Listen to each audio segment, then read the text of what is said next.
Howdy, boys. How'd you ride? It was all right. It was all right. Yeah, Cattle acting up a little bit. Hungry? Yeah. May I ask what's on the grill tonight? Well, sure, there's beans. Beans? No chicken? No steak? No pork? No, just beans like always, boys. Well, Cookie, there's enough in my jeans already. Damn. Dog. Whew. Aim that away from the beans, boy. It's just beans like always, and you just might as well have a helping. And while you're eating, Cookie just wrote a song Did you not? based on our recent conversation. Let's hear it. Yes, hey. Well, there's beans on the griddle tonight. There's beans on the griddle tonight. Yeah, beans, more beans to stick up your jeans. There's beans on the griddle tonight. Hey, there's beans on the griddle tonight. There's beans on the griddle tonight. Beans in the middle and beans on the side. There's beans on the griddle tonight. Skin it back.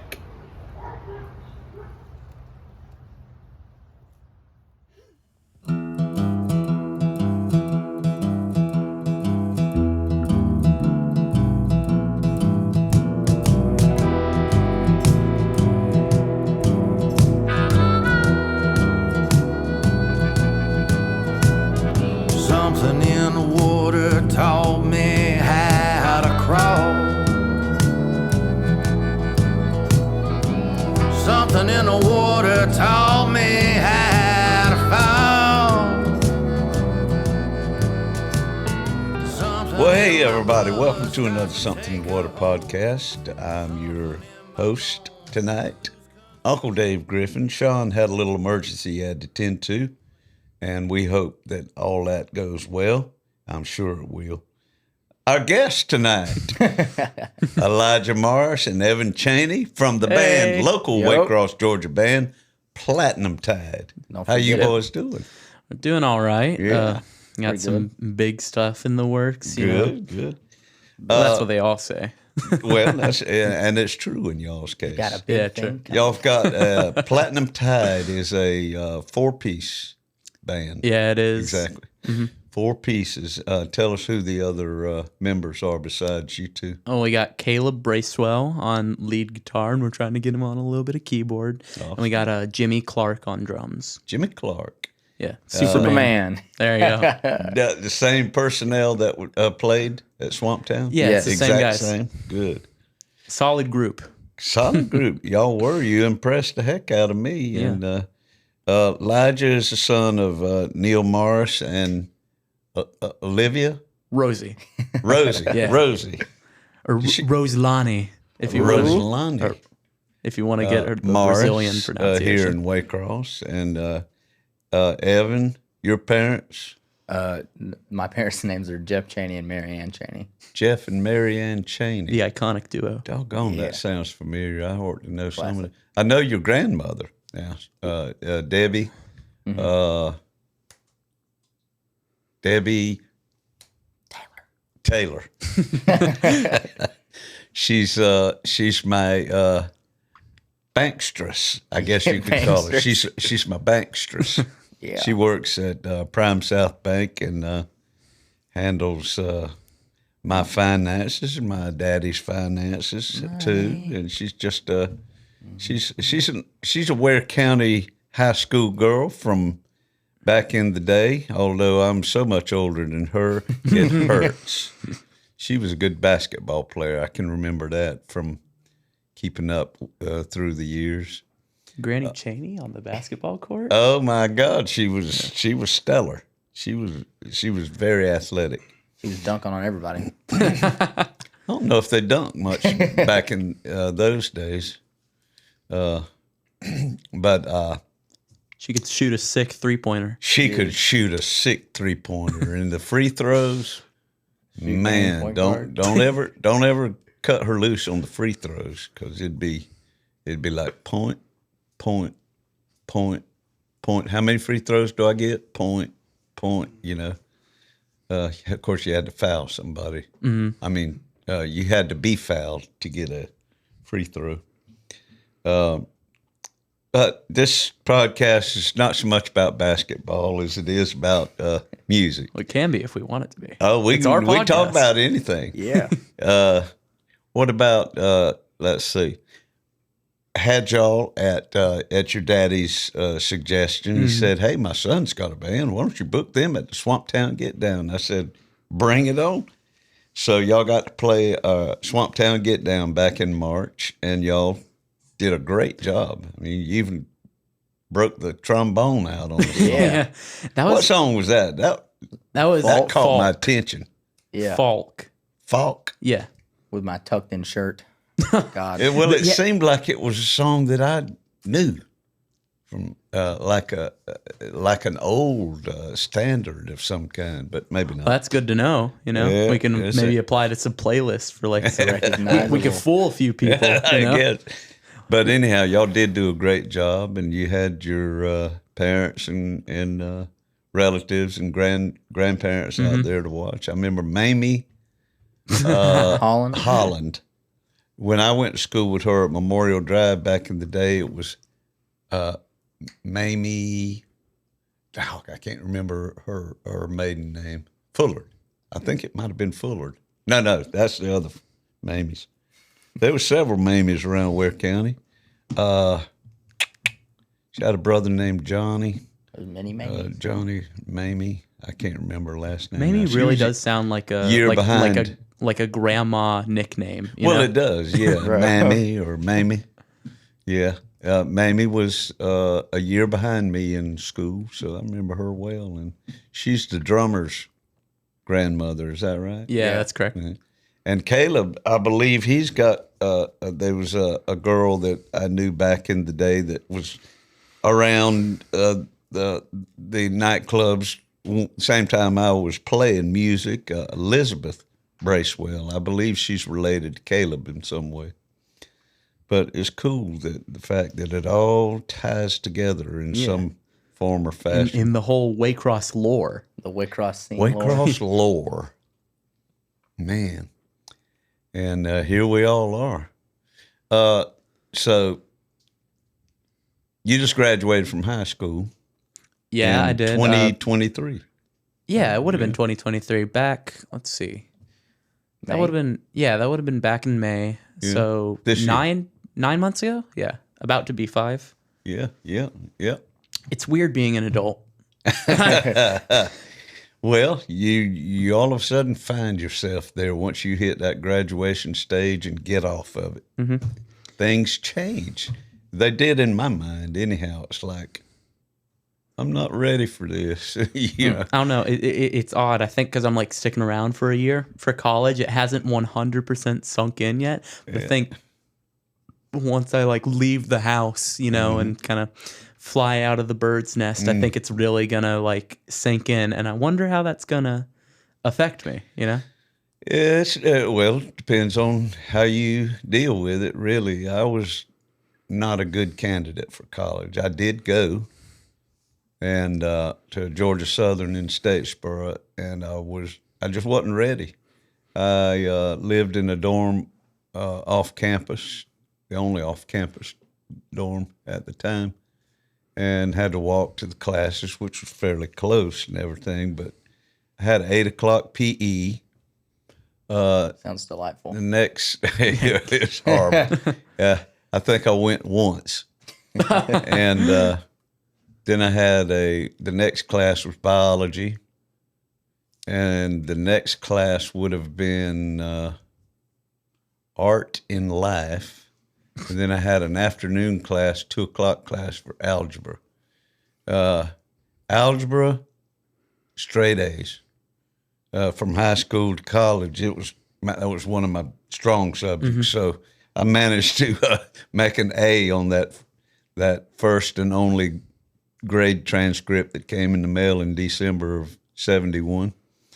And Daddy looked at it and said, you ain't going back. And I said, yes, because I didn't want to be there. I just did not fit in, you know. Yeah, I wasn't a big social guy, you know, and I just kind of hung to myself and just learned several things in college, like how not to go to class, sleeping late. Right. I excelled in, and got high for the first time in a clover patch in front of the off-campus dorm That's such a beautiful scene at night. Oh yeah. by the starlight. It was.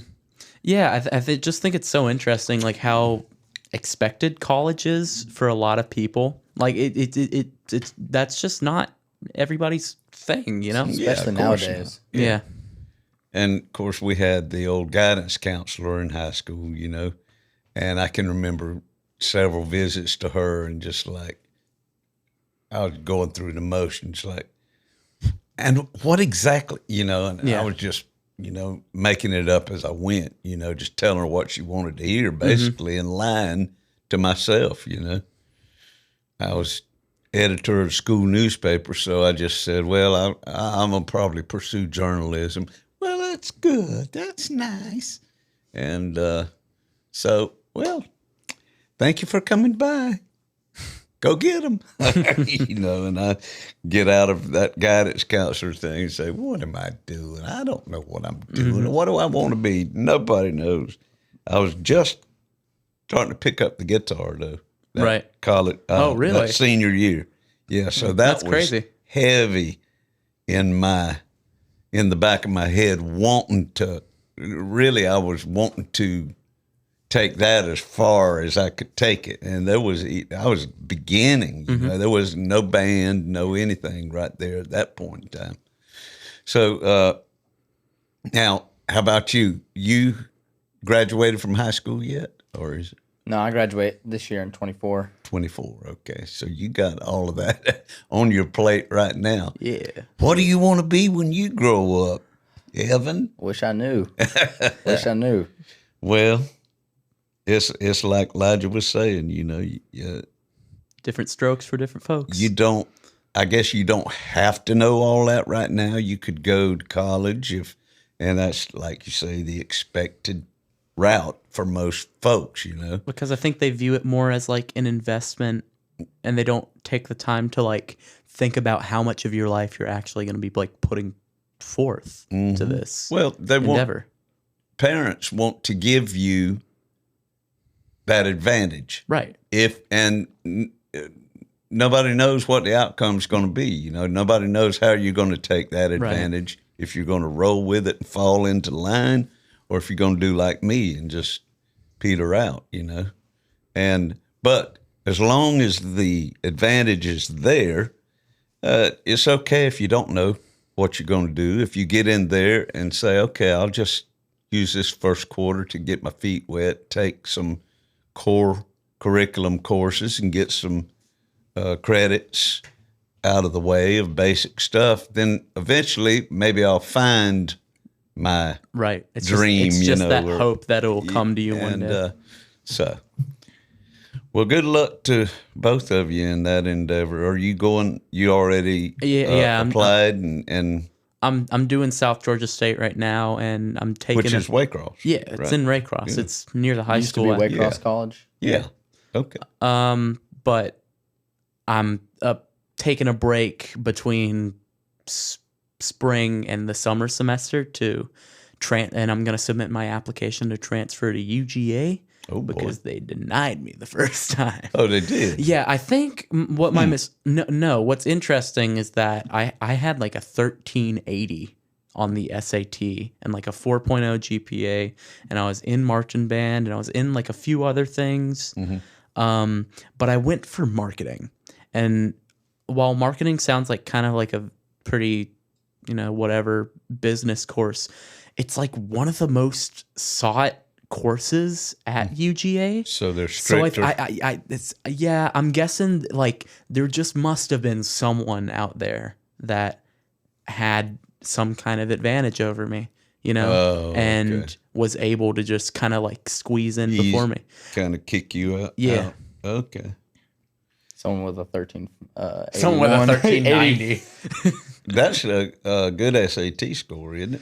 Yeah, I mean, 1380? the max is 1600. Okay. So that's 220 off of. Yeah. But I had to like do it like 4 times. It was not easy. As I recall, mine was I don't know. I wasn't drinking back in those days, but I had a hangover of some kind. Maybe I stayed up all night the night before doing something stupid. But I went in there kind of foggy, and I think I had a 9 something on my SAT, 980 or 930 or something like that. My first SAT, I did not study and signed up like way late. Like I had to pay extra, and I made like $10.60, and it was basically like Christmas tree on the math, and that was it. But the English was pretty easy. Yeah. A lot of reading though. Yeah, and it's fast too. It is pretty fast. You got it. Yeah. So y'all get to take it as many times as you want to. Is that what it is? Or Well, they give you like free. Retakes? They give you like free tickets. It's based off your income though. Yeah. Oh. But I think the first one is free. Is it? I don't think so. No. Okay. But I know you have to like keep paying for I think every single time you take one. The I PSAT can't might be even free. Yeah, we had a PSAT. I remember that too, but I can't remember how it worked in 1971. It's Back just in the too day. far back. But Well, I know you said you got a 900. I think it 9 was something? a 9 something. Oh, I think it used to be on like a 1200 scale. Oh, did so it? you probably actually didn't. You're actually do- really smart. Yeah, I thought I was. I always did pretty good in school, but it seemed like the closer I got to graduating high school and entering college, it seemed like I got wickeder, more mischievous. You just got too cool for school. Your soul got corrupted. And I can tell you the night, but we won't get into that here. We'll save that for a deep end. Folks, we do have a deep end over on patreon.com, which is a subscription-based podcast format where patreon.com, Patreon, and you can go find many different podcasts. Ours is called Something in the Water, The Deep End. And we get a little raunchier and more mischievous and ornery, kind of like I did in high school. There's a little clip of our last episode. That's me 20 years ago. That's cool. That's in the back of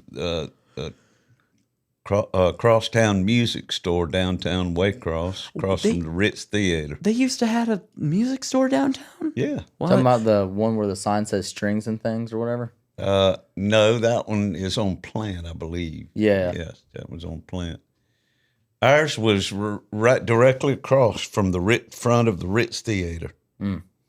And it was right there on that corner, 320 Pendleton Street. Many years ago, it was Bradshaw's appliance store. Then it became Scotty's drugstore when I was in high school.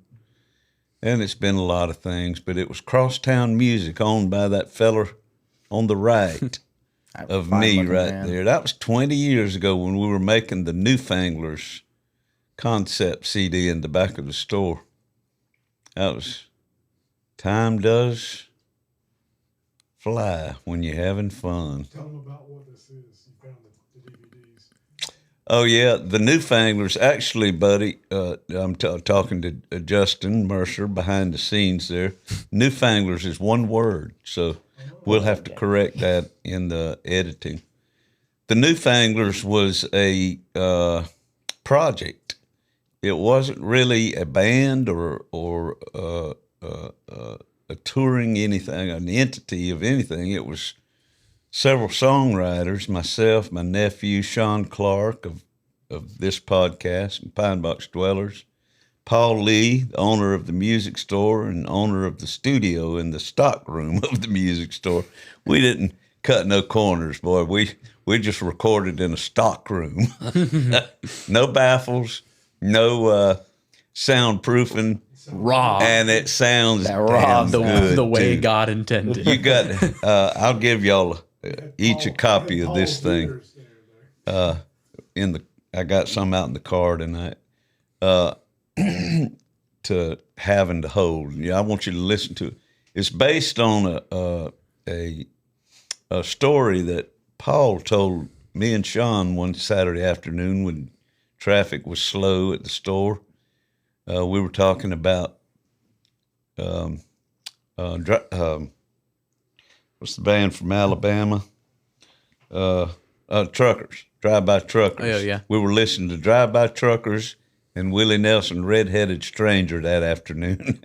And we had the two.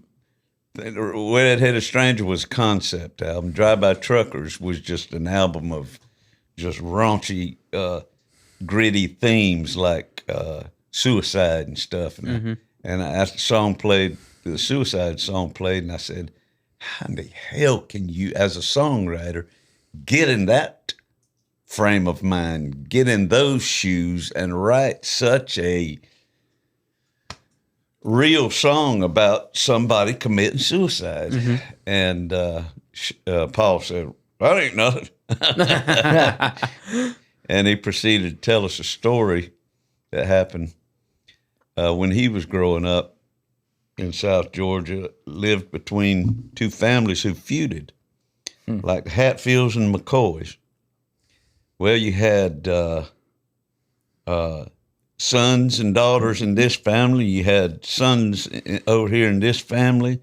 And for whatever reason, they feuded. And the feud went back forever, and they just carried it on like most feuds go, you know.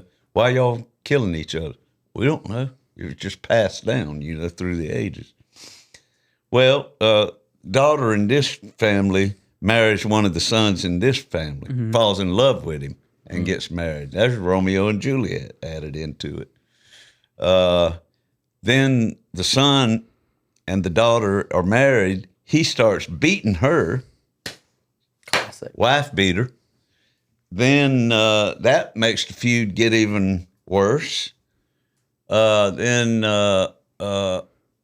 one day, the 16-year-old boy in this family drives his daddy's pickup over to their yard, cuts donuts in the garden, and hauls ass. And the grown twin sons, who one of them is married to, are y'all getting this now? Are y'all lost? One of the twin adult sons in this family is married to, you know, the boy's sister over here. Okay. So the two grown twins chase after him, chase him down, and beat him to a pulp. Two grown adults beating a 16-year-old to a pulp. Well, patriarch, daddy in this family, gets home from his job on the road, sees his boy all beat to a pulp, and says, I'm ending this now. He picks up the phone and he calls over here. He says, meet me at the blueberry patch now. And it's nighttime. And so truck drives up with old man and the two twin boys in here. Here comes the one guy in this truck. He gets out, walks to their window, and he says, we're going to end this right now. You don't beat up my boy like that. And all of a sudden, a shot just rings out. They don't even get out. They just go point blank. Kill him, blows his head off. All right, then you got murder at the blueberry patch. Then you got gossip song where people around town are, well, what's the police going to do about this? So they arrest the old man who was driving the truck. Old man says, I did it, to keep his sons out of jail. And then one of the twins says, no, daddy, did he? I did it. And so they say, well, you say you did it. You say you did it. We'll put you both in jail. And it didn't last long. About 2 weeks of jail time, the old man starts having a heart attack. And right before he dies, he said, "Let my son go. I did it." And sheriff goes, "Yeah, case closed. Good enough for me." So nobody actually knows who did it. Then you had, that was one of the songs, "Deathbed Confession," and that's basically the story, you know. And it's just it's fairly a cool concept, and all of the songwriters involved and the musicians was all from Waycross. Right. You had Josh Kirkland, excellent Oh, that's cool. slide guitar, blues guitar player. Abby Owens, beautiful song singer. Of course, Paul and me and Sean and just a number of regional and local musicians on there, and singers and songwriters, and it held up well. We've got a lot of. And this is behind the scenes. Yeah. Okay. What this is the first part one. I found somebody had an old video camera and was back there just recording bits and pieces of the process of making it. You'd see me with headphones on singing a part. Yeah. Sean over there playing, Josh Kirkland doing a take after take after take of a lead. You don't know who recorded this? Well, it was some of us. We just passed the camera around, and I took all of the tapes and had my cousin Tim Thrift push it all down on DVDs. Mm-hmm. And I swear to God, I thought I'd lost them things. I couldn't find them anywhere, and I was digging through a closet. Probably about 6 weeks ago, looking for something other than them, and there they were, laying there like a golden fleece. I was so happy. Like a holy light. Them. A holy light was coming off of it. It was like, there they are. Thank God I hadn't lost them, because that's history. That's great. That was some. And I think we watched 2 DVDs on this one deep end right here, but it's the makings of Newfangler's Blood in the Pines. So there's a number of things you can get into on our Patreon Deep End podcast. It's only $5 a month. And Lord, you get a free T-shirt if you stick with us long enough. Chronicles our trip out to California and back. You can keep scrolling. I'll just keep talking. This Jim White documentary, we do a watch and react. We do several episodes where we watch documentaries and react to them. Have some of our friends and musicians from around the South. The Page Brothers was on that one. We even had our wives on 2 episodes. Return of the Wives. It went over so good the first time. Just had to do it again. We had to do it again. But yeah, there's all kinds of stuff. You can see how much fun we have on it. I can't quit laughing. But anyhow, that's another thing. And it's a good time as any to talk about during our coast-to-coast trip, me and my wife and Sean Clark and Connor Griffin, our son, Connor, of the Pine Box Dwellers, went on a cross-country tour back in April. We went from Waycross to Joshua Tree, California, and back again. Somewhere on that trip, we were just joking around, and I made up this quote, Uncle Dave's Cowboy Bunkhouse, which sounds salacious.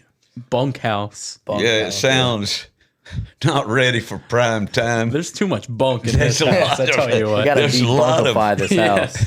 There's a lot of It's getting bunky in that, but we thought the more we drove and thought about it, we said, we could make this into kind of like a little comedy, like a maybe a 15-minute comedy show, kind of like the variety hour. Laugh-In used to be back in the 60s, where everything was moved real fast. They'd say like somebody come on there and say, well, why did the chicken cross the road? And somebody come up, and they tell a joke, and then it whisk off to somebody dancing with hippie flowers on them in a bikini, and then here come the judge, and they'd have little taglines and stuff. So we thought about this. It's like, Laugh In, it came out in probably 69.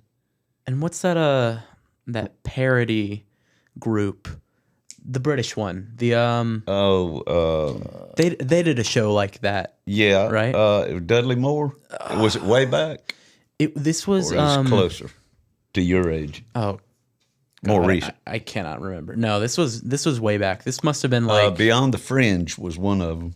That was Dudley Moore and Spike Jones. It's the same group that made The Life of Brian.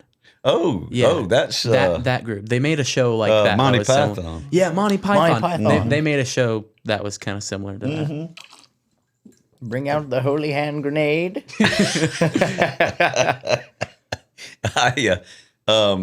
This is definitely not as artsy and brainy as they were. This is really stupid. But that's what we're going for. We're going for stupidity. Anyhow, we like to, when we have guests on this normal episode, Something in the Water, that comes out twice monthly on the 1st and 15th, we'll write a little sketch and take our guests out into the backyard and shoot a little phone video, a little clip of Uncle Dave's Cowboy Bunkhouse, just a little tiny skits. And anyhow, this is one that we did with these boys this afternoon. It goes like this.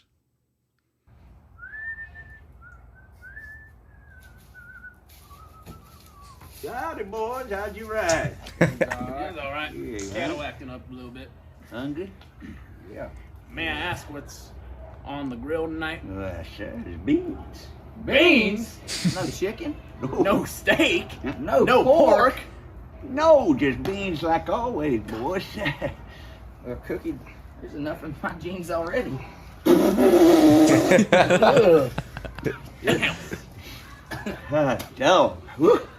Aim that away from the beans, boy. It's just beans like always, and you just might as well have a helping. And while you're eating, Cookie just wrote a song Did you not? based on our recent conversation. Let's hear it. Yes, yes. Well, there's beans on the griddle tonight. There's beans on the griddle tonight. Yeah, beans, more beans to stick up your jeans. There's beans on the griddle tonight. Hey, there's beans on the griddle tonight. There's beans on the griddle tonight. Beans in the middle and beans on the side. There's beans on the griddle tonight. Skin it back. Skin it back. That's our tagline for Uncle Dave's Cowboy Bunkhouse. Is skin it back. Oh my gosh. Anyhow, that's the frivolity of it all. It's just is not meant for deep thinkers, or you don't get any subliminal message out of it. Not for the serious of temperament. It's not highbrow at all. It's just and beans. when it gets in the right format, that'll be just one of many things that'll be coming at you like fast. And then something else come on. We're gonna have serious we'll have a musician, a songwriter performing a serious one of his original songs. I don't know, in the neighborhood, out in the front yard, or out at the lake, or what have you. You know, we'll do some serious, off location type stuff, and just make it 15 minutes of variety. Some comedy, some music, and some Some romance. maybe some romance, some irreverence. Definitely a lot of irreverence, and we'll see. But we're thinking about where that lands. We're thinking about adding those into our deep end episodes. So, so if you want to see Uncle Dave's Cowboy Bunkhouse, it's only $5 a month when they start coming out. But in the meantime, we'll just keep on bringing you these regular episodes, and we're up to, this is number 79, I believe, or 80. Shoot, we just trucking. We've been doing this for, actually, this is our 4th year that we're in. Now, we started in 2019, late in 2019, and then COVID came in 2020 and knocked everybody for a loop, but we continued on. 21. Oh, count from 2020, 21, 22, 23. We're in our 4th full year of this, fixing to jump in to next year. So we'll be hitting our 100th episode, I believe, at some point next year, and we're going to do that one up big. We'll get, I don't know what we're going to do for it. Try to get naked. Yeah. Have the festival in here. We'll have the Graham Parsons guitar player That'd actually be kind of in fun. this room. That would actually be kind of funny, just getting all like the performers to just like crowd the cameras and stuff. That would be cool. Is to have a bunch of like Ty, the Page brothers, y'all, like, anybody that's local that can come that afternoon, just pile all in here. And or maybe it's a podcast with you and Sean at the it's just you and Sean. And then about halfway through, all the guests you've had on just come in. it's like Pee Wee's Playhouse. Who's that at the door? Oh, well, hello, boys. Thank y'all for coming by. Y'all could bring in a rose, like in honor of the 100th anniversary. We picked a rose. We found a pretty flower outside. We picked a flower from your outside garden. You mean my st- rose bushes? We stole a flower from your prize rose bush. And, Not my gardenias. what'd be cool is to maybe get arrested on a podcast. Dude. Yeah. For the 100th episode today, guys, we're robbing a bank. Oh, not a bank. Let's just go to the Circle K. They're a whole lot easier. This just in, hostage situation at Circle K. Dude, it's Big Thursday. Justin be sitting there with his field We camera. break down the lore. You know, it'll be herky-jerky and Couldn't following, take it. That's deep end material. jogging in motion. We got to run.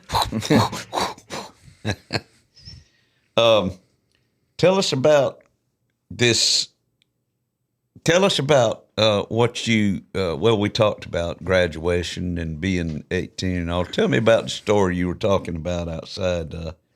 You and Caleb were at a club or something? Yeah, we went What was to that about? We went to a show recently. It was a fundraiser for this DIY venue In Savannah. in Savannah called Big Blue, and they're fundraising to like buy and rent out a space so they can start like just hosting shows there instead of having to go to these other venues and like beg them to. What part of host them. Savannah is it in? Or do they have a spot yet? No, I don't think they have a place picked out quite yet. They're just trying to raise money for it. But the place they were holding this particular show was a tavern, which Tavern. well, no, it actually wasn't a tavern. It was a brewery. So Close to River Street? Or different part of town? it was more. I don't know. It was like a part of Savannah I'd never been in before. Okay. You don't want to get into too far out Yeah. there in Savannah. Um, Savannah's a dangerous town. Sometimes. well, it's a college town, you know. So yeah. it's, SCAD.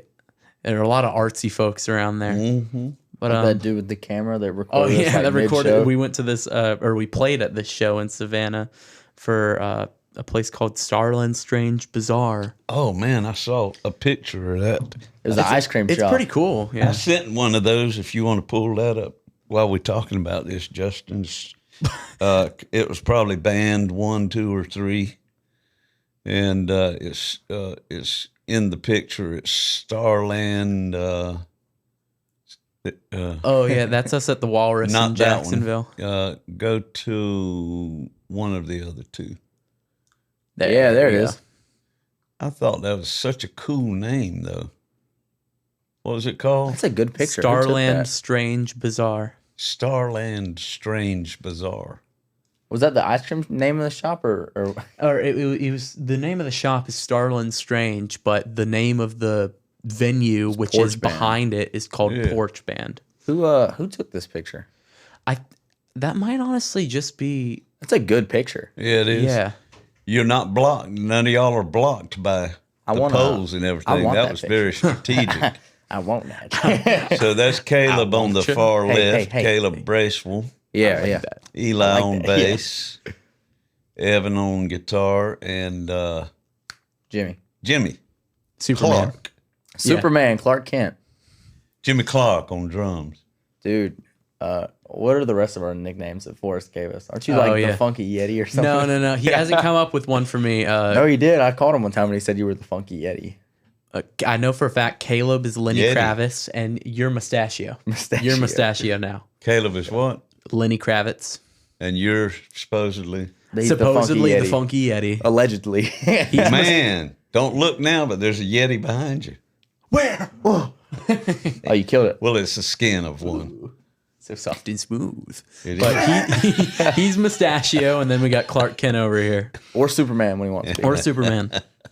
The puncher of car Okay. windows. So y'all were in Savannah Yeah. at So a we were- brewery we were at- we were at doing a- a fundraiser. We were at a brewery, and we've been in talks with this DIY place about like playing a show forever now, and we were trying to kind of like subtly bring it up to the owner, and we were like, I wonder if we could like ask the people like the brewery itself if we could play here. And then I was like, well like 2 of us are not like of age. It was just one at that point. Yeah, it's like What- 2. Does the brewery actually sell? Like they have a bar? Yeah, they and have one portion. They have of a it, bar yeah. and everything. But I was talking to Caleb, and I was just like, yeah, I don't know, because not all of us are like 18, or because they're both still in high school, so it's just weird to think Yeah. that they're both 18, and that is something that we could probably ask for Now. legitimately, you know. Yeah, he was like, man, it sucks. We just can't go because you're not 18. And I was like, wait a minute. Whoa. Order you more, were. buddy. You were at the time. Okay. Yeah, breweries have become a scene now with as venues. You know, Sean Pine Box Dwellers, they play a lot of gigs at breweries all around. Valdos's got a good one. Several over in Brunswick and St. Simons. There's Paradolia. Yeah, he does. Sean has done artwork for this particular Florida brewery. Oh, is that an actual Yeah, like? it's a alcohol? real Whoa. thing. I thought that was It's, like I thought that was like a set piece or something. It's not a prop. You could drink this, but I wouldn't. Brewed and packaged in Sebastian, Florida. Paradolia Brewing Company. And this is something in the water. That's such It a is something in the water It's good. It's model. Paradolia is a really cool like name for something. Yeah. Isn't Paradolia like seeing a face in something that doesn't I have just a face? saw, I get those little Google things on my phone all the time, word of the day, and I think Paradolia was one of them, and I've already forgotten what it was. This is called a crowler. Crowler. That's what they call this size, crowler. Yeah, it's kind of thick. The back said it was a pint, wasn't it? 24 ounce. Not a pint. But he's designed, Sean's an artist. I don't know whether y'all Yeah. knew that or not, but he's good. He's designed 3 or 4 for them. One of them was pumpkin,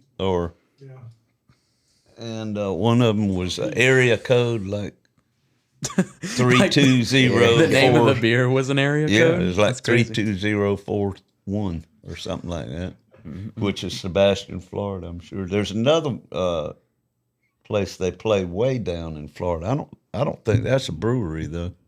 I think that's a legitimate bar / restaurant, An above board on the business. beach.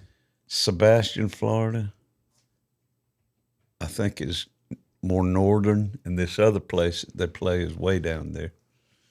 Seemed like it's a 2-word town, like Winter Haven, but not. Yeah, so let's look at some of them other pictures there of places that y'all have been performing at. When did the band start, actually? That is a good question. That's been disputed. So we think we think. Listen, if you want to get into this, We can get into it. Okay. Well, we think it started October 2019. That's the best we've been able to like trace it back to. But if you're talking about like when the idea. Oh, no, not the idea, because I feel like we acted on the idea pretty quickly. But like, if we're talking about when this particular group of people started doing this, when did Caleb join? Oh man, it was earlier this year. Yeah, It was before Swamp Town. That was March. Yeah, that was in March. Maybe it January. It might have been like January. I think it was February because we were like, yeah, you got to learn this in a month, buddy. Well, your daddy hired me and the Pine Box to play at a pool party for y'all. Oh, That's yeah. right. Might have been your birthday or That's right. something. And That was the old. And y'all played, but was it Platinum Tide then? It was still platinum tied. Yeah.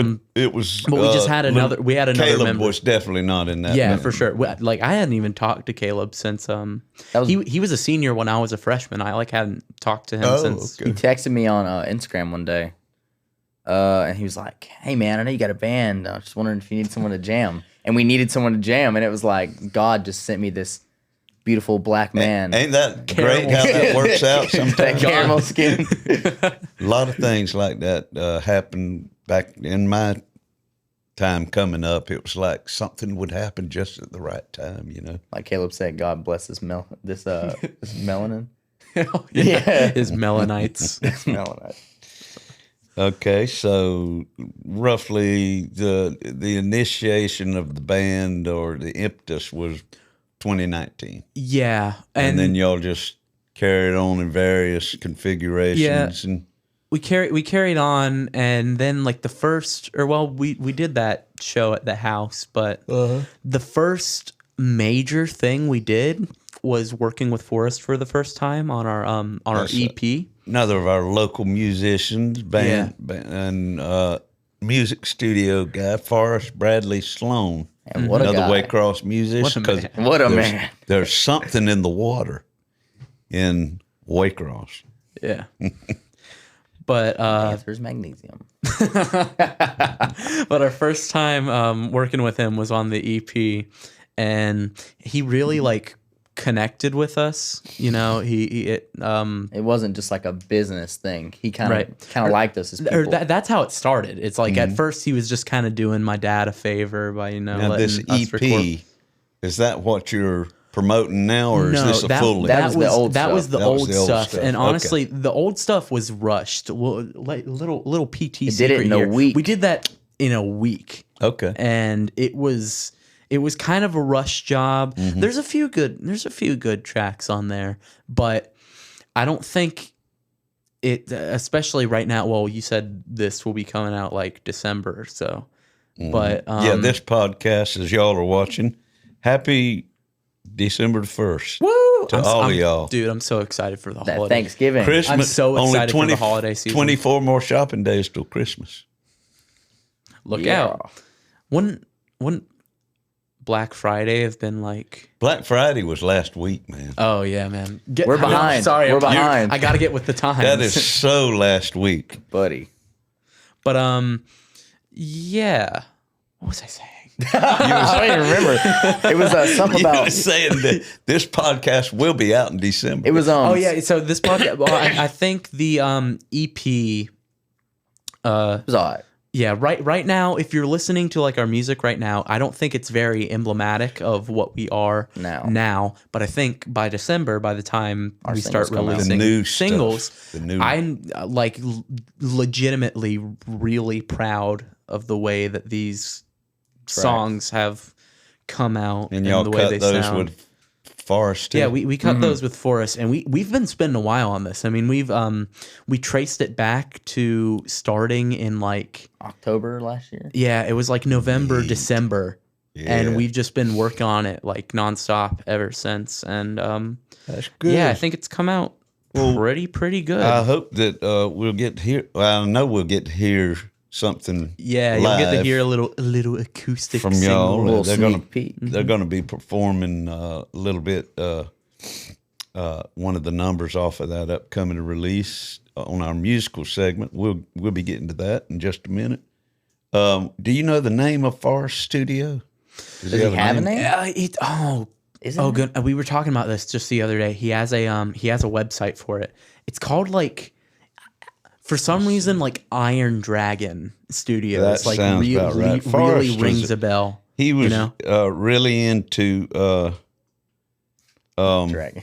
Like that 80s metal. Yeah. Yeah. That hard 80, stuff. that 80s no, like the 80s hair The metal. slash That metal. was or- yeah. Thrash metal. And Thrash, then the that's 90s came along and he was like, grr. He was like, God, what are these Red Hot Chili Peppers doing all over the place, man? I think he dug the Red Hot Chili Peppers. He just really didn't like Nirvana. Was the What? thing. Oh, he didn't? No, he didn't. Okay. There's no way, because he talks to me about it all the time. No, he didn't like Nirvana because he was like upset that they were just playing like 3 chords and getting away with man. it. But he's definitely He's a sophisticated artist. he's a Okay, it's Skull and Dragons Skull and Music Dragon. Studio. There you go. I knew there was a dragon Okay. in there. Skull and Dragons. Yeah, All but right, cool. he's planning on revamping and getting everything going. We need to and get he's- him on a podcast. Yeah, man. Dude, that would be. Yeah. That would be a really That would fun be podcast great. to listen to. Yeah. All right, so how many tracks going to be on the new release? 13? It was going to be 13. Yeah. And then now it's 12. What? Which Well, one that did was we decided pretty early on. Hurricane. cut? Oh, yeah. Yeah, that- Well, it is unlucky, the number. But to me, it's like 13 is almost perfect because it's like you have that one You got the middle 7th song. You have that one middle track, which is a perfect place to slide like an interlude or something like Or that. You could do a hidden track and I make thought it about that. 13. It's like after number 12. It waits like 20 minutes or something. Yeah. Like I love it when Endless bands do that. Nameless. Mm-hmm. And Never you mind. don't realize, well, you do realize that pretty And quick. on If you're in a car driving, and It's silence. you just forget about it for a minute. If you don't switch to AM, FM, or whatever, you just keep driving. All of a sudden, it just Or, shocks you when it comes on. That one Queens of the Stone Age album where if you put the CD in and on the first track you hit back, you get a secret track. That's right. Yeah. That's cool. That's a quick way Is that to get there. the one with like Dave Grohl. yeah.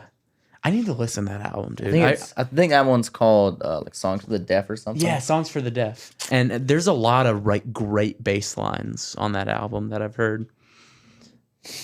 Well, let's talk about y'all's individual history, like as far as music goes. It all started when I was born. That's usually where it starts. He came out with a guitar in his left hand and a pick in his right, almost tore his mama to pieces. And the high E string was missing.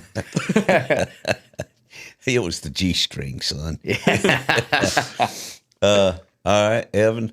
What say you? What initiated your interest?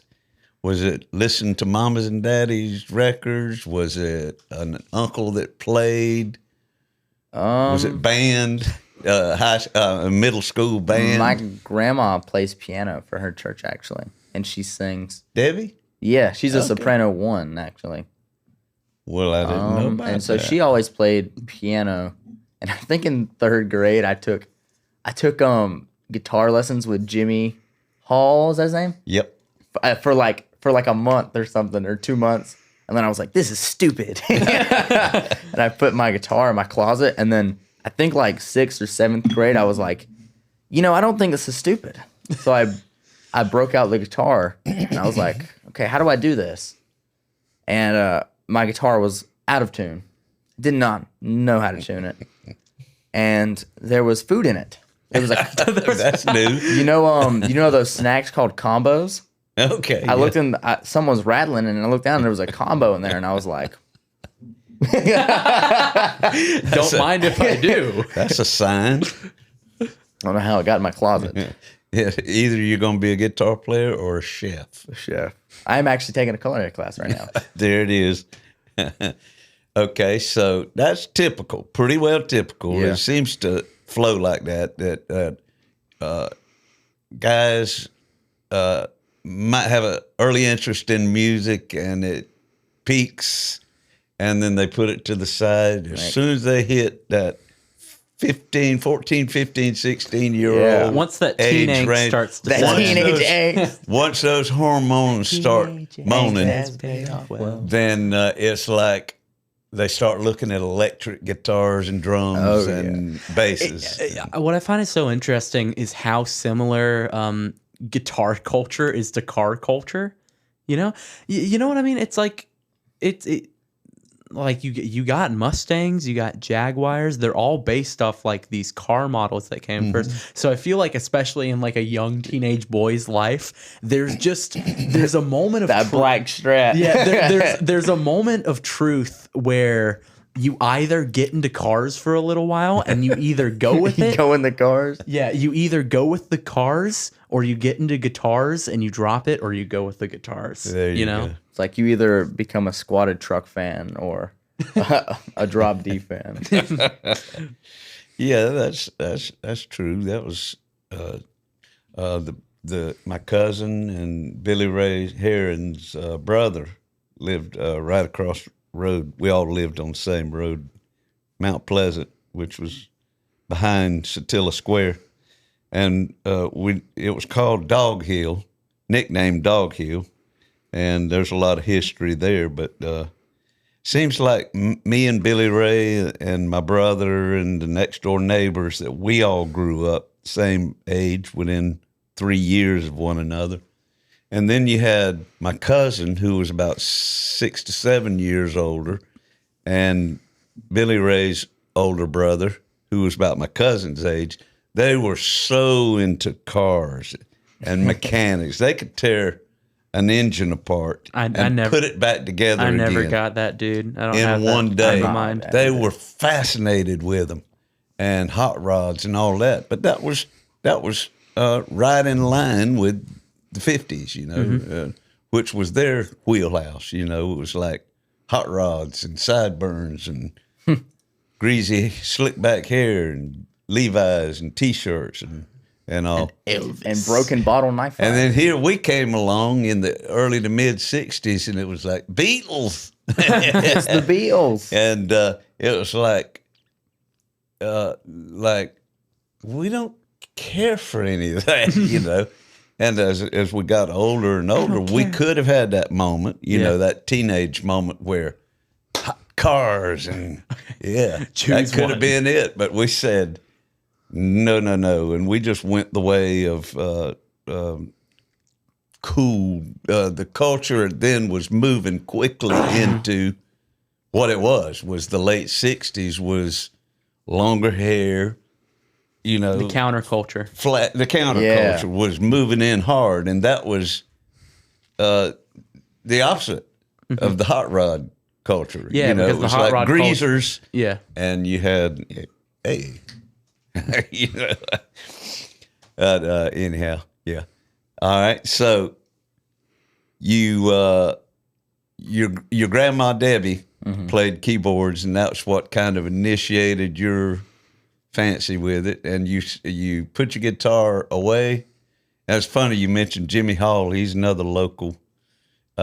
Jimmy Hall is also as many of y'all listeners and watchers know, lead singer for Wet Willie, the old classic 70s band from Capricorn Recording Studios. Wet Willie.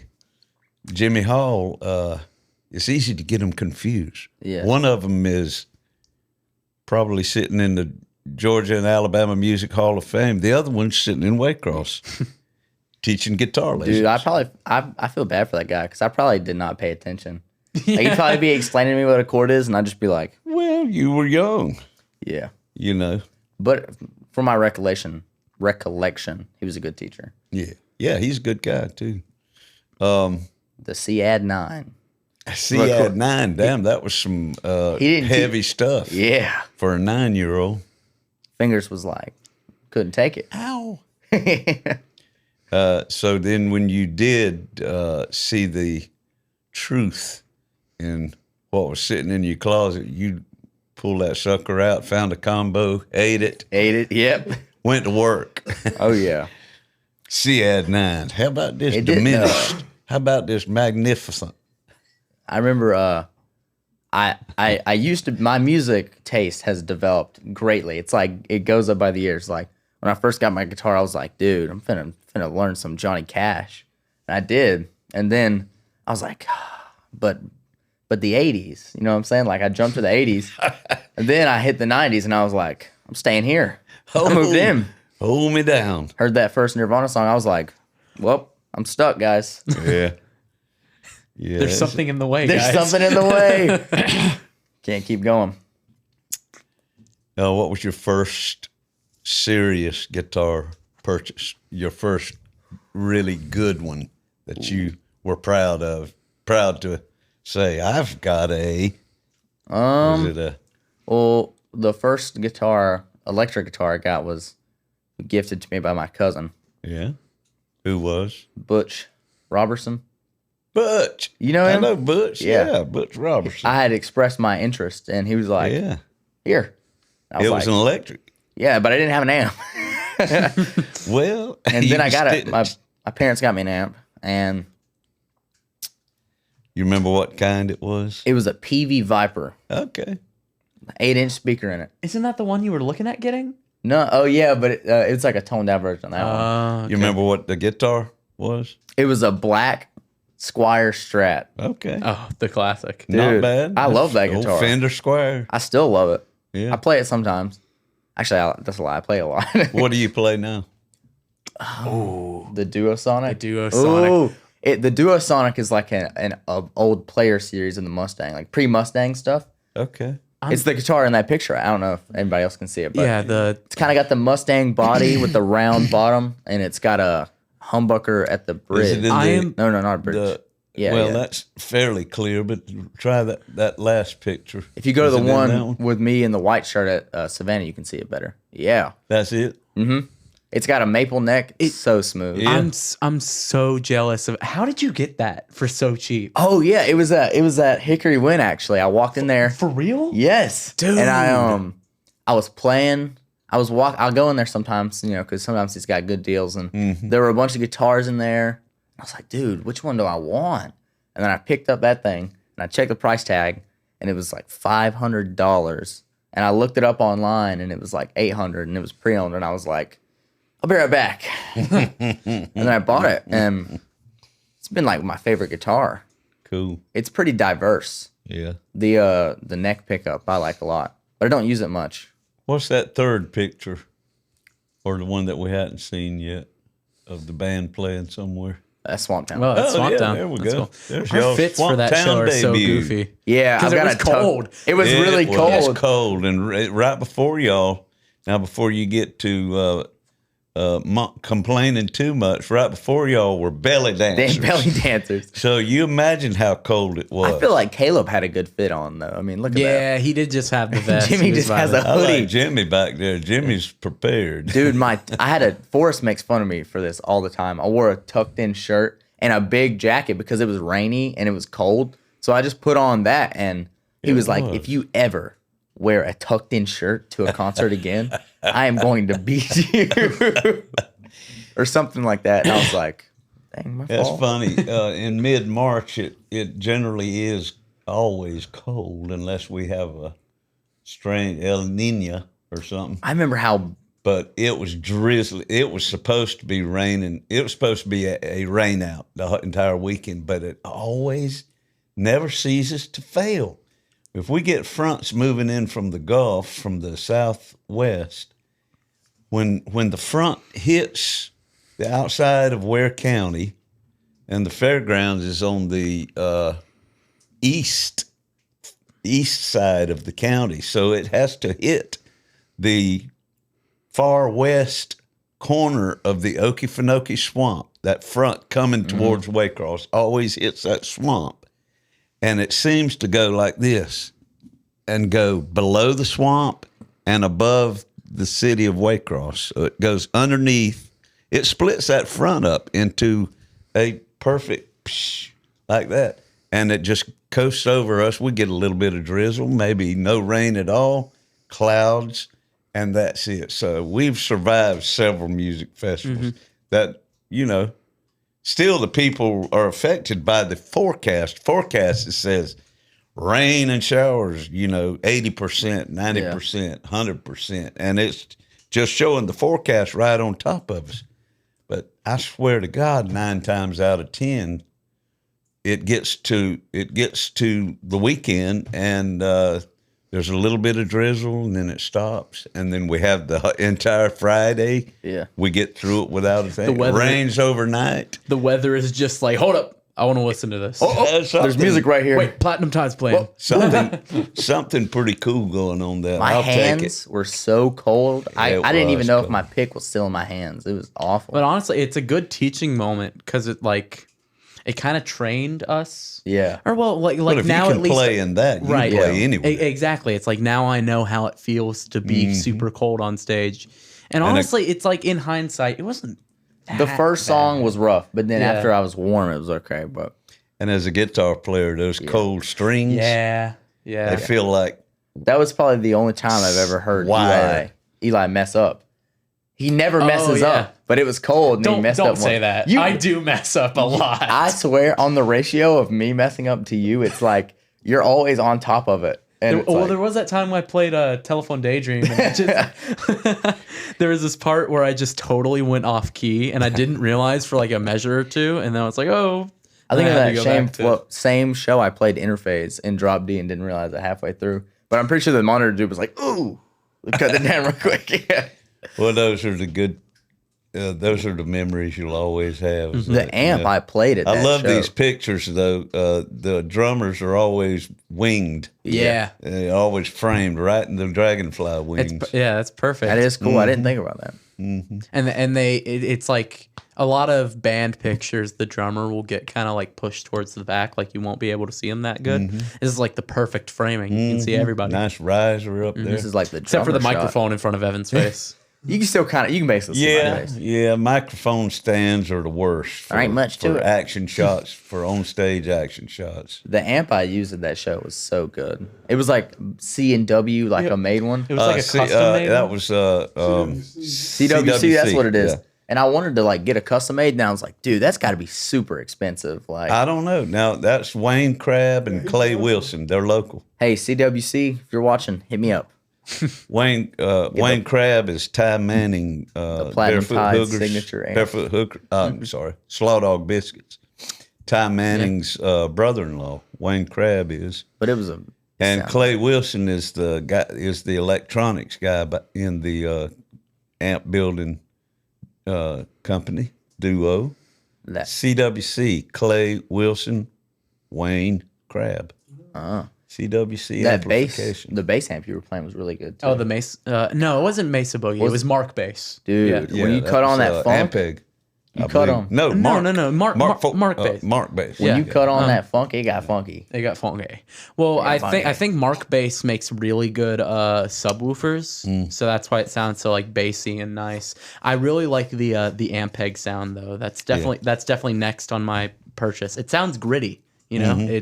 It's nice. When are you getting a new amp? I know I'm getting one recently. I'm getting a new. Well, I've got 2 picked out, and it's finance. I can finance it at $71 a month. Ooh. Like $71 payments a month. So I think during my break, I'm just going to be like working DoorDash pretty much nonstop. And that's going to be like what I'm paying off for the whole Y'all break. have jobs?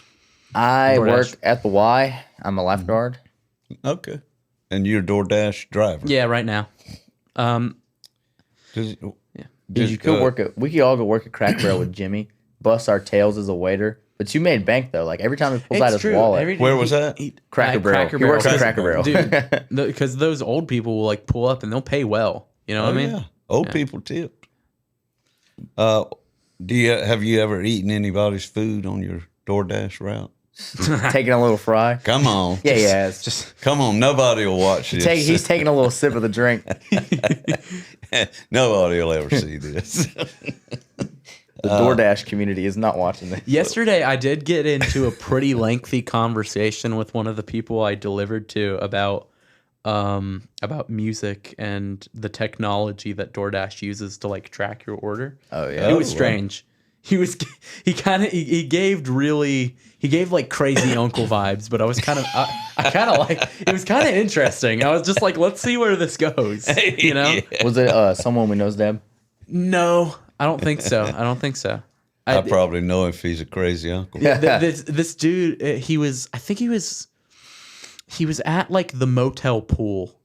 That's where he was. Is that why you were at the motel? No, that was earlier in the day.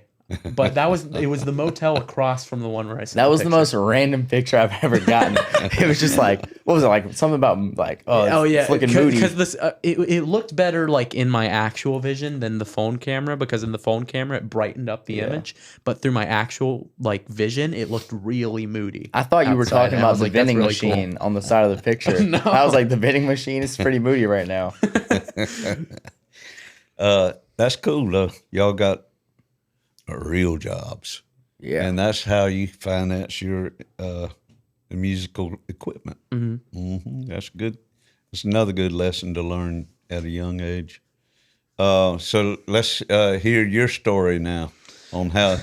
Oh boy. What drove you to drinking? What drove you to playing? I've dreamed of this moment because I know exactly what I'm gonna have to say. Have you ever heard of Five Nights at Freddy's? Wait a minute, say that slow. Oh boy. Have you ever heard of Five Nights at Freddy's? Five Nights at Freddy's. I have. It's a video game. It's an indie horror game. Hello, everybody. Hello, everybody. From 2014. Was it 2014? Yeah, it was. Must have been. It was big when we were kids. Yeah, it was really big when we were kids. And on. That trips me out. 2014, y'all were kids. Yeah. Because it was like a horror game. Yeah. Where you stand still and like Chuck E. Cheese animatronic come get you. And it was just like this crazy phenomenon on the internet where like everybody fell in love with it. Still am. One of the like interesting things about it is it inspired a lot of like music fan songs. Like people would make songs describing the lore of the game, I guess. Like the storyline. And some of those songs, the Living Tombstone actually songs, hit so hard. Like they're legitimately great songs, even though like the lyrics are kind of cringy or whatever. Yeah. But I genuinely, when I like think back to where I first gained an appreciation for music, it was the Living Tombstones Five Nights at Freddy's song. Well, how old were you then? Ooh. 9. If it was 2014, I would have been 9. You didn't get into listening to music prior to that, like Daddy? Or? No, it never sunk in. I was well, I've always grown up in a pretty musical family, and I was enrolled in piano lessons and stuff, and I did it, but I didn't get it, but after that I started getting more like emotionally connected to music, and then when I got into middle school band, that's when I started like enjoying playing music. What instrument? And it was like percussion and stuff, mostly mallets. I was like, that's right. Yeah, I was the mallets player. He was that guy. I was that guy. But in middle school, I listened to a lot of metal. Really? Yeah, I listened to a lot of metal in middle school, and it's so weird listening to stuff like that nowadays because it's just like I cringe at. Okay, it's not like I think metal sucks. It's like I think it's a perfectly valid genre. It's just when I listen to it, it reminds me so much of how I was in middle school. And that just like You go through phases. yeah. It's just like then that reminds me of all the things I like regret from doing in middle school and stuff like that. I'm just like, oh God. But and my 8th grade year, I started listening to Gorillaz. No, you listened to Gorillaz before that because you played at the talent show 7th and 8th grade. 7th grade year. Yeah. Okay, I got into them 7th grade year then. So Bro absolutely killed the talent show. With I know, And bro. Gorillas. Did I win? Would have You been had to have won. I can't You remember. had the full outfit, bro. I did have the full fit. Gorillas would have been a radio band. When I did mean, they y'all first- are so different from the way I grew up. Yeah, everything was on the radio Because back then. When was their first album? Like 2001? Yeah, their first album was 2001, and I think the reason I connected with it. Oh, okay. I think the reason I connected with it so much, Because the funny green man. but they're like a virtual band, right? Like it's such a novel concept to have the people making the music be animated characters. Like these people aren't real. It just made but us they very seriously act like these are the people making the music. Kind of like back in my day, the Archies. Yeah. Cartoon cat. I don't even know what that is. Archie comic books. No, Oh, seriously, like Archie. They had a band called the Archies. what is it? Jonesy and the Pussycats? Josie and the Pussycats. Josie and the Pussycats. It's like kind of a similar concept, but taken to its like serious Right, extreme. and it's like they recorded using studio musicians and put it out. There was no real Yeah. band, It was just like. But it's the same thing with this, but it's like Yes. the brainchild of Damon Albarn, who was the front man for Blur, or still is the front man for Blur, and the cartoonist Jamie Hewlett. Okay. But yeah, I got really into them 7th grade year. Still am. I still consider them to probably be my favorite band. But that's when I started getting into playing music in my free time. I had an acoustic guitar laying around the house. And the interesting thing with Gorillaz is I'd never liked playing the chords. I liked plucking the melodies to what I was doing. Segue. Segue. I got to about freshman year, and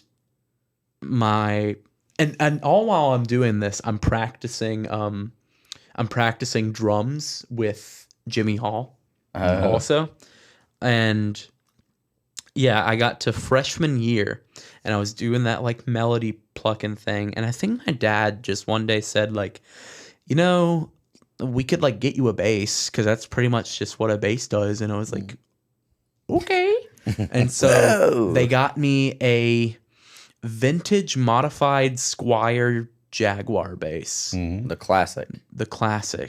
which I think I got that for either for Christmas or for my birthday freshman year. And that was really cool. And I started getting into that. And that's around the time that the band formed, right? Like around, because I just first started getting into bass. And, as the years have gone by, I've just gone full head dive deep into learning how to play bass. And I've learned slap pretty recently, and I've been really getting into like slap technique and stuff like that. He's really good. I'm just gonna say that for him. He don't want to say it, but he's really Slap good. is that. Yeah, I've been loving Red Hot Chili Peppers. Yep. Like Flea. Oh my goodness. Oh my goodness. Oh my goodness. I cannot take it anymore. I remember for a while I wanted to play bass, and then I saw him and I was like, Wait. Oh I yeah, have a that funny story. about That story. So, I think it was because so freshman year, or my freshman year. yeah, so his no. So my freshman year, he would have been 8th grade, like about to transition into high school, and they do this little thing with the marching band where they do like a 8th grade night. Yeah, no. It's like it's like that afternoon that you spend at the band room, and they just like take you outside and they teach you how to march. What? Yeah, do you remember that? Right? At the high school, they take you to the high school. No. No, They at did- Miss Richardson. It was at Miss Richardson, So it we was could do the behind march band room. for Yeah. I remember Yeah, that. it was for that, and I don't even know why I showed up because I don't even march. You Like I were in literally pit. had no idea what I was talking about ever. Yeah, you just want to. But I was talking But to you him. were already in the ninth grade. I was already You in the weren't ninth grade. band? I was in pit. Oh, But which is not- like not front marching ensemble. band. yeah, no, that It's is the front marching band, but it's a ensemble. front Oh. ensemble. Like we Oh, don't. pit. Yeah, like, That's a whole nother like, thing. we That's don't- on the sidelines over Yeah. there. Yeah. Like we don't march, so I have no idea Okay. why I bothered showing up for this thing. But I was talking to him, and he mentioned because at the high school they had a jazz band, which I was like not interested at all in doing jazz band. But he mentioned how he was gonna buy this like jazz bass. Squire jazz bass, That one right which there. he has Right up there. Pull up That's the a- walrus picture. That one's got a good. That's a sea. Oh wait, yeah, right It's in there. that one, too. It is. That's a sea green. No, you no, can it's see- actually Sunburst. Sunburst. Yeah. Oh, really? The bass? Yeah, I saved John up. Sunburst. Oh no, not the bass I'm playing. The bass, the That's on the spotlight stand. is Oh, shining there on. it is. Yeah. see it. I saved up to buy that, and I was like, dude, look at this bass I'm gonna buy. And then I heard that, and I went. No. What did I say? I said I wanted to play bass and jazz Yeah, band. it was like, yeah, I'm thinking about trying out bass for jazz band, and in my, like in real life, I was like, oh, cool, man, that sounds great. But on the inside. on the inside, in my mind, I was like, Got to beat him. I have to beat him. And then I ended playing up, in the jazz band. playing bass trombone. So Yeah. still kind of played bass, but played Just in air a different bass. way. But I didn't even try out for bass. Over quarantine for the band, like the way you would get your grade is you would send in a 30-minute video of you practicing your instrument every day. But 30 minutes? yeah, you'd have to do 30 minutes of you practice. Well, think about like what you're playing in class, you know? Yeah, but 30 minutes a day? I feel like that's a lot. Well, We're getting sidetracked. yeah. Sorry. But you'd have to send in a recording of you Okay, go ahead. 30 minutes of you playing 30 minutes every day. And while technically I'm supposed to be like playing piano and mallets and stuff, I wanted to play bass. And what were they gonna do? Tell me no? So I played bass. And then I think Mr. Leith saw that, and he was like, the dollar bass- signs. The bass player for the jazz band was a senior and was about to graduate. So he invited me to play jazz band. I didn't even have to try out or anything. He was just like, yeah, just come, start coming to practices. And we had two bass players for that 1 year because I was just kind of being like vetted into playing for it and stuff. But yeah, then the next year I was the only jazz bass player, and that year I did all right. And then this year, my senior year, I was also the only jazz player, bass player, and I think I did pretty good. I think you did good in senior year. And now the school is really struggling to find another bass player. Or like a rhythm section in general, too. Oh, really?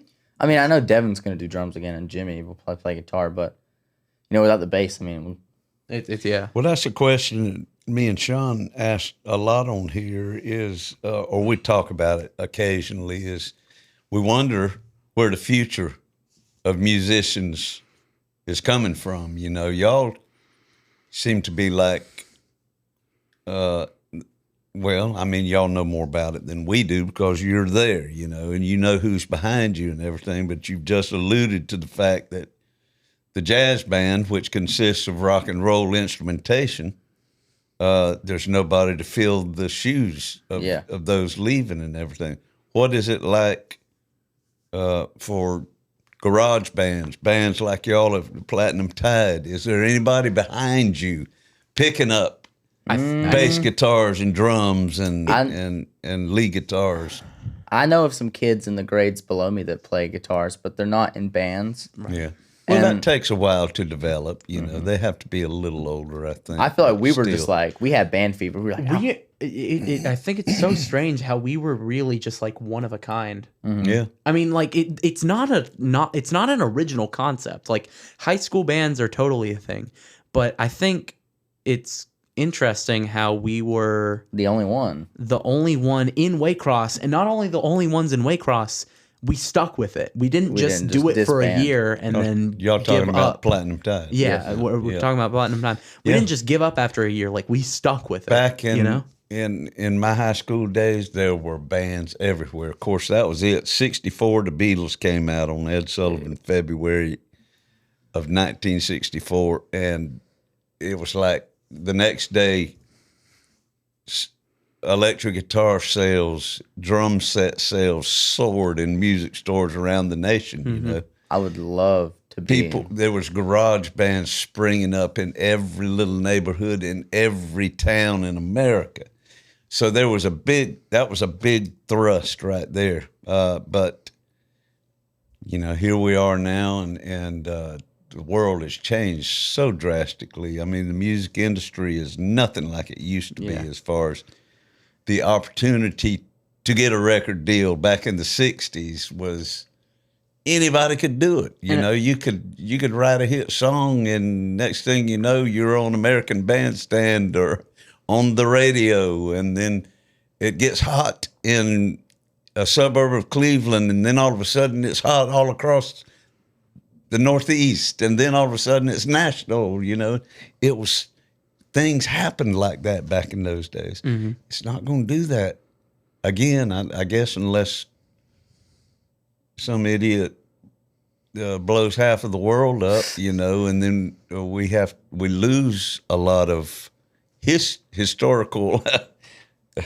You know, they wipe all the hard drives clean, and we got to start all over again. You know, and I think one of the reasons, like, not a lot of new local bands are being started is because the music scene has just become so homogenized. Spotify, streaming services, Spotify. It's so easy to find music literally at your fingertips anytime, anywhere. You could hear the best song ever from someone no one's ever heard of on Spotify. Yeah. And it's like one of those things where it's what is the phrase? It's quantity over quality. There's just so much stuff on Spotify. How are you going to You have to do it through like the internet. And that's the thing about nowadays.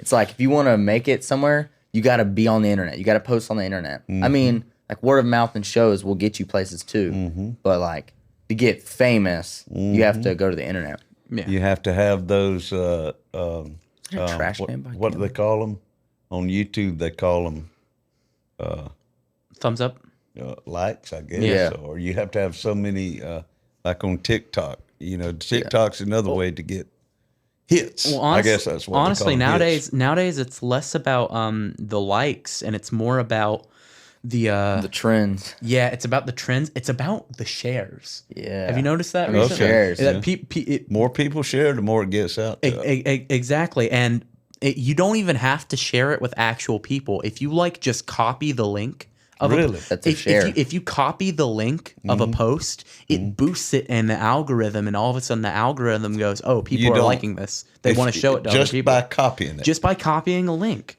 It boosts yourself in the algorithm. I know what I'm going to be doing tonight. Instead of asking for so many likes and stuff, just ask people, share it. Like, even if you don't want to share it to someone in particular, just copy the link. That's all you got to do. Dang. And how you were talking about how when you were in high school there were bands everywhere. I would love to be like in an era where there were like bands everywhere and there's places for people to play, because I feel like nowadays it's dry, you know. But also, but not that dry. But you know what I'm saying? Like they could probably like find shows and jam out with people, and like if you're probably like the only known bassist like that's a child, not a child, but a young person in Waycross right now. And bassists have traditionally been few and far between. I'm telling you, through history. I'm in a very good position right now. Bro could jam with anybody. Because everybody needs a bass player. Yeah. Beatles, when they were first starting out, had 3 guitars. Right. McCartney, George Harrison, and John Lennon. Yeah. They I need some said, "I'm not playing bass, not me." You know, it went gotta on be and you. on, and finally, Paul bit the bullet. Finally, Paul said, "Oh, it's good." And I'll do it." sometimes they didn't even do it. You know, sometimes there wasn't a bass line. And what a bass player he turned out to be. Oh Paul yeah, was, dude, he was real. Paul was very improvisational. It's like melodic. It's like Flea. Did you know that Flea had never touched a bass in his life until he joined Red Hot Chili Peppers? Really? Yeah. He joined Red Hot Chili Peppers because they needed a bassist. He was a trumpet player. He'd never once played bass. That's where he gets his and he personality got from. extremely good at it, like super fast. It's Yeah. crazy. Well, I think we've covered a lot of ground here. I think we'll take a little short break right now, and when we come back, we'll have y'all do one of your original songs off the upcoming Platinum Tide release called. Yeah. Remnants of a Mind. Oh, we're dropping the name? Are we dropping the name? Okay. No. You didn't hear that on here. They called Reminiscence of the Minecraft. Yeah. Evanescence of the Minecraft. We'll be right back. Something in my brain won't let me stray. Something in my veins gonna find its way. Something in the water taught me how to pray.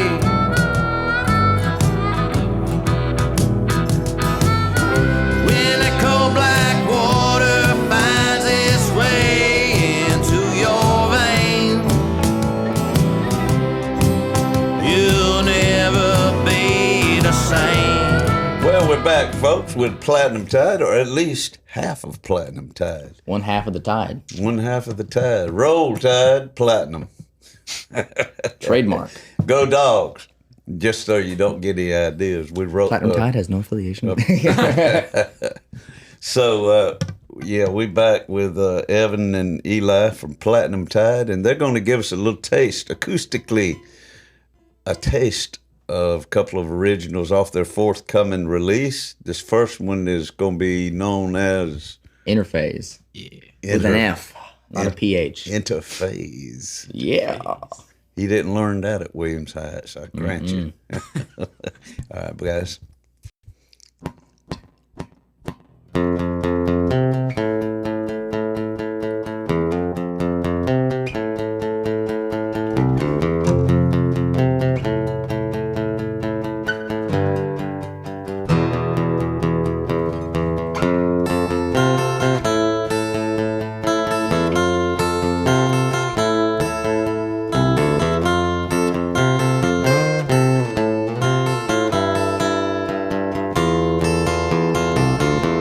Do people really change or put on a different face? I've been lost in a phase for too long.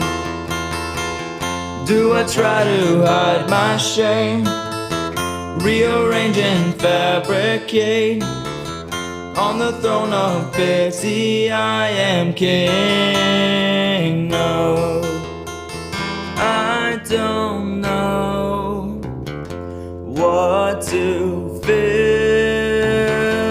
It has been locked and sealed. How to feel?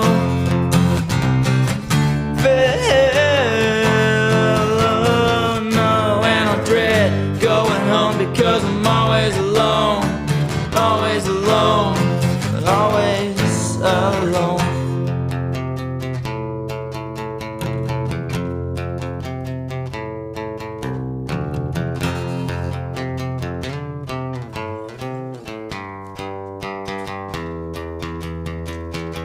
Never thought it could persist.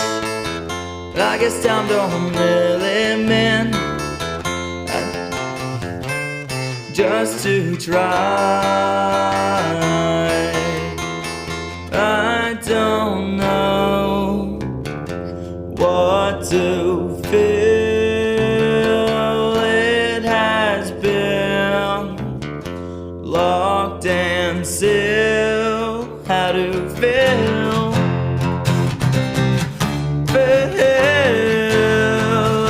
Oh no, and I'm dead. Going home because I'm always alone.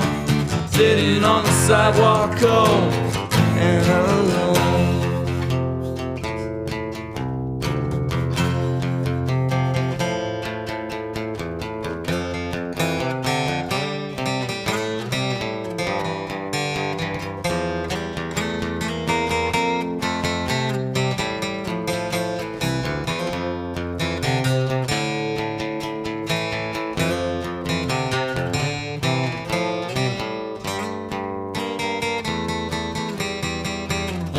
don't know what to feel. It has been locked and sealed, locked and sealed, locked and sealed. Yeah, man. That was an original song. Platinum Tide. Just the current Waycross music scene, as far as youngsters goes, we was talking about on the first half. Don't know what's beyond y'all, below y'all, coming up in the ranks, you know. But y'all are representing right now, and that's some good stuff. Where do you get your inspiration? Who inspired y'all's original tunes? Do you have an inspiration, or most people do? You know, it's from the stuff you've listened to your whole life. Then you get to the point where you have a chance to spit something back out original. It's usually a combination of things. But is there any certain groups you feel like y'all's sound is? I feel like since the beginning, our band has been really good at taking all four of our interests, because we all like the same things, but we also like different stuff. It's like different. It's like different variations of a similar feeling. Okay. You know? And like mushes them together. Yeah. But like, what's one band that we all like? Nirvana. Yeah. Nirvana's a really easy. I'm the Nirvana head. Green Day? We don't really listen to much Green Day. Okay. I listened to Dookie for the first time the other day. You can't say that on here. Oh, you did. Sorry. Y'all got another song? We got another song? Have you got another one you want to do? It's up to y'all. Send it, Falk. We gotta send it. Come on. We'll try it. We'll try it. We'll try it. If it doesn't go well. How you spell that? F-A-W-K? F-A-U-L-K. F-A-U-L-K. I remember one time I explained to Forrest what that meant, and he goes, "That is some gay shit." Well, actually, folks, it's a nickname for William Faulkner, the great novelist, who's hard to William. read. Hard Good to old read. William. Billy. Oops. Oh, there it is. I knew it was gonna happen. I thought it was gonna be me though. All right, so here's half of Platinum Tide Playing folk. doing the acoustic version of Dave, Funk. you want to do drums? Dude, we need a little beat. Just go. Do that, but that boom bop, but that boom bop, but that boom. Yeah.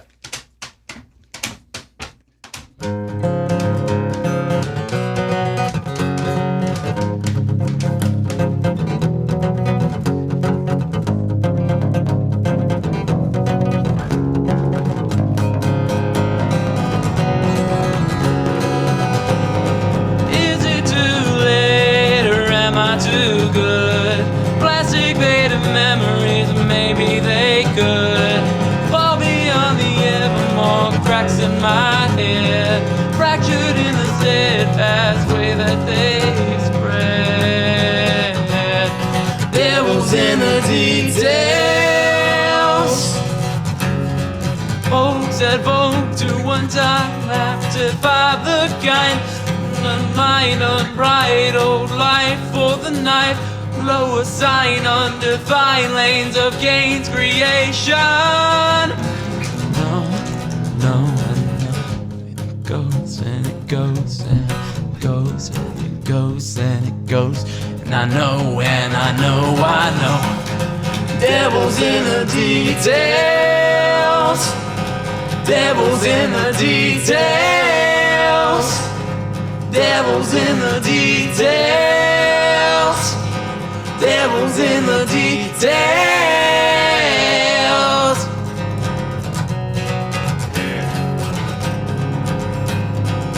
The little scat solo.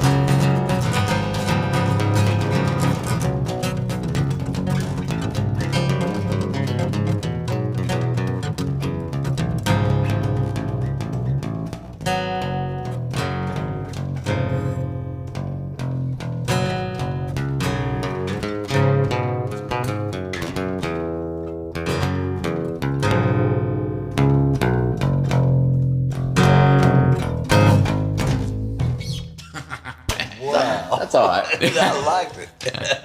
I really just about started scatting Scatting the trombone solo. I see what you were talking about now. That grit came out. Yeah. Why didn't you Grit bring it came out? He did. Oh, you did? A little bit at the high notes. It's just easier for me to hit high notes with the On grit. that last line. Yeah. To the detail. That's when you got that The detail. rasp in your voice, that grit. But when we're full sending it. Oh, yeah. Oh, yeah. Ooh. When we're full So sending I it. noticed that was the term now. I'd never heard that. Man, you need to send it. Send it. Yeah. I'd never heard that before. Go through. Yeah. I need to get some more water for you. Yeah, man. Am I good to leave and go get more water? Sure. Yeah. We'll take a little quick break here, and play that it'll be like we never left. Yeah. And we're back. Well, those were terrific songs. It reminded me of back in my younger days when I was 55. Ooh, that's young. Yeah. Back in the days of Red Hot Chili Peppers and Gorillas. The GA Reels. Okay, folks. Well, these boys now, for about the past 2 or 3 festivals, we've had. It's when you were still in high school, as a matter of fact. We had the Ware County High Percussion Section entertain right before our festival began on Friday evening, before the first band played. Y'all would come out from behind the stage, laying a groove down on, first 1 drum, then 2 drums, then 3, and then the whole percussion ensemble would be out there just giving it hell. And that was always exciting. I know it was the crowd loves it. Yeah. So It always Isn't that always was samba? a lot of fun. did Yeah, it you was samba stuff. play in the high school band as well? Yes, sir. I'm still in band. I am. I play trombone. Trombone. I Okay. play bass trombone in concert. All right. Well, that makes all 3 of us high school band Alumni. What'd you play? reprobates. I was first chair snare. You for play snare? 3 years. Specifically snare? Specifically. Specific. Specifically. Despicably. And great time, though. So I learned how to march. Mark time. You remember mark time? Remember that expression? Remember drop and give me 40. That was always fun. Did you guys straight leg march or like what style? Do you It remember? was 8 to, what was it? It was measured in Like 8 to 5. 8 to 5. No, not like your step size. Like, did you Okay. guys do a specific style, like I straight think leg, it was. where your knees come up? Shit, it's too long ago. Too long I ago? can't remember. Shit. I do remember that leg rest back in those days. I had such skinny legs. Uh-huh. That leg rest would just waller all over my skinny legs. Tight as it would go, it'd still be too loose. Yeah. And I just pretty soon I just got rid of the leg rest because it wasn't serving any purpose. On a parade, though, through downtown Waycross, at the end of that parade, I'd have a bruise from that snare drum Yeah. going out, Swinging. coming Oh, back, yeah. and hitting me right there. I'd have to soak in the tub. Dude, one time when I was marching, I think it was the senior year Christmas festival. I pinched myself with the cymbal because if you're in the pit and you're marching during the parades, you're playing cymbals, right? I pinched myself so hard with Where one of at? them, right on the nipple. Oh, that was the nipple one? Yeah, Couldn't have been a finger. Yeah. Your fingers No, were that- all out here. That was always the boy. worst. And literally, when you have to like shut the cymbals up You have because to they'll just push you it you against have to like force it against your body. And if you're in the heat of the moment, sometimes you can do it a little harder than you intention. And there goes your nipple. Yeah. Dude. Note for future percussionists in the band. Yeah. Watch out for You're your welcome. nips. Try You're not welcome. to play cymbals. Put Band-Aids on your nips so they don't get cut off. They will hurt you, especially if you're a girl. Ooh. Well, here's time for a tale of the week, and this one has a lot of good relevance because This talks about a. Now, back in my day, that was I graduated in 1971. We didn't do band trips. We played the Blue-Gray game in I think it was Montgomery, Alabama, was where that was, and it was a college football thing in December. So it was after college football season was over. Blue-Gray is kind of like north-south, you know. A lot of stellar athletes from Bless you. bless you, stellar athletes from different colleges, and we got to march in the halftime show. That was the biggest trip that we took, and that to competitions. But by the time my son was in band, he graduated in 2012. The band got invited to do a competition or perform in New Jersey. So they went to New York, stayed at a hotel in New Jersey, did all kinds of little sightseeing trips for a day, 2.5 days. And anyhow, this is the story of that. The burned out shell of a New York City cab was slowly being winched up on the back of a flatbed wrecker, which had the small 2-lane street blocked momentarily. As New York minutes go, that was way too long for a frustrated motorist who decided to lay angrily on his horn. "Shut the fuck up!" yelled you can bleep that. "Shut the fuck up!" yelled the tow truck operator over and over as the motorist responded with horn blasts again and again. The kids I was chaperoning giggled like schoolboys, because they were. And I have to say, it was as real as it gets, a true Big Apple moment. The Ware County High School Band had scheduled a mid-April 2011 trip to perform at Montclair State University in New Jersey. Dovetailed around that performance with several trips to New York City and a visit to the New Jersey Performing Arts Center to hear the New York Philharmonic. Andrea Weaver, mother of Tyler Merritt and wife of John Weaver. I know Mr. Weaver. Yeah, Yeah, yeah. I figured that'd get a rise out of y'all. Had paid to go on the trip, but had to back out at the last minute. She called me and asked if I would chaperone in her place. Never having been to the city so nice they named it twice, I jumped at the opportunity.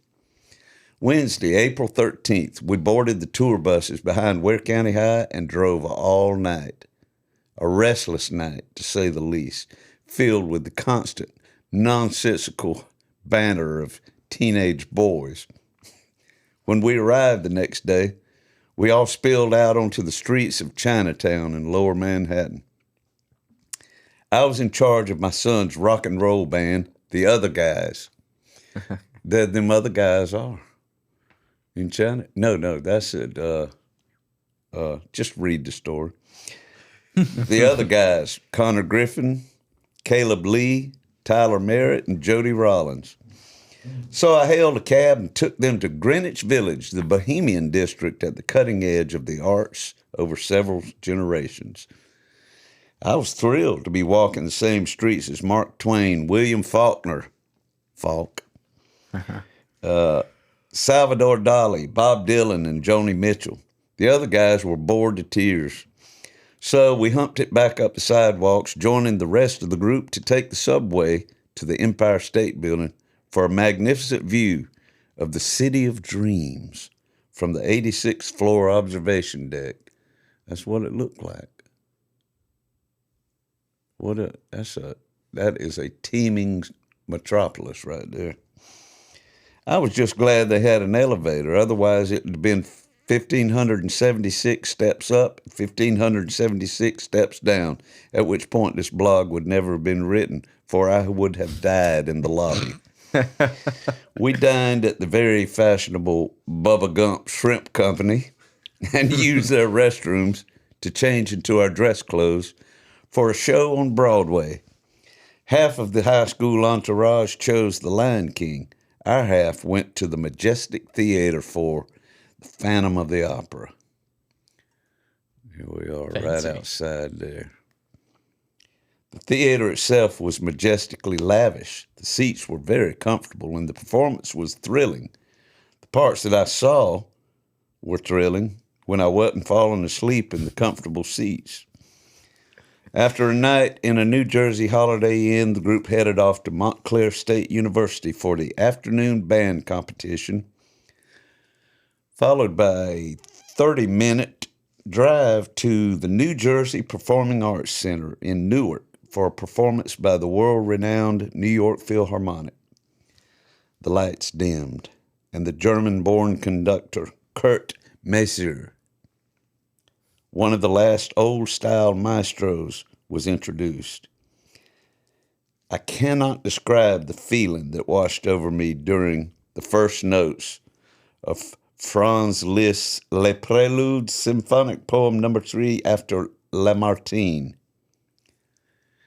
Let's just let it roll right here and turn the volume up so I can get an idea of what I heard.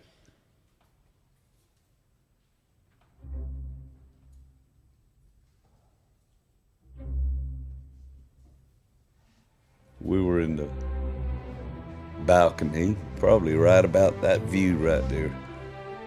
And this is not the New York Philharmonic, nor is it the Maestro, nor is it the New Jersey facility. This is somebody else entirely, but they did a very emotional rendition just like I heard it that night. And you got to let this play because this is the most important thing. I can tell you, I cried like a baby at about the 2.25-minute, 25-second mark, somewhere along in there. You'll hear it when it comes. When the timeless classical music grabbed me by the heart.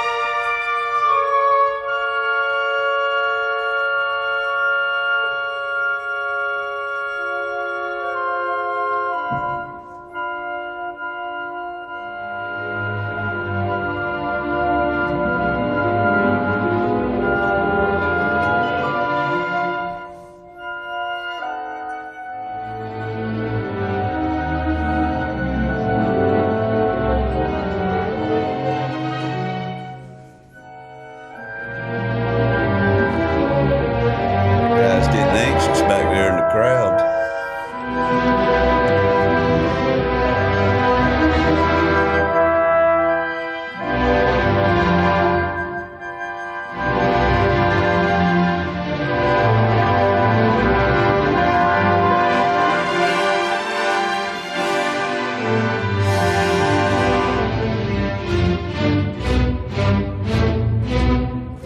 Right here.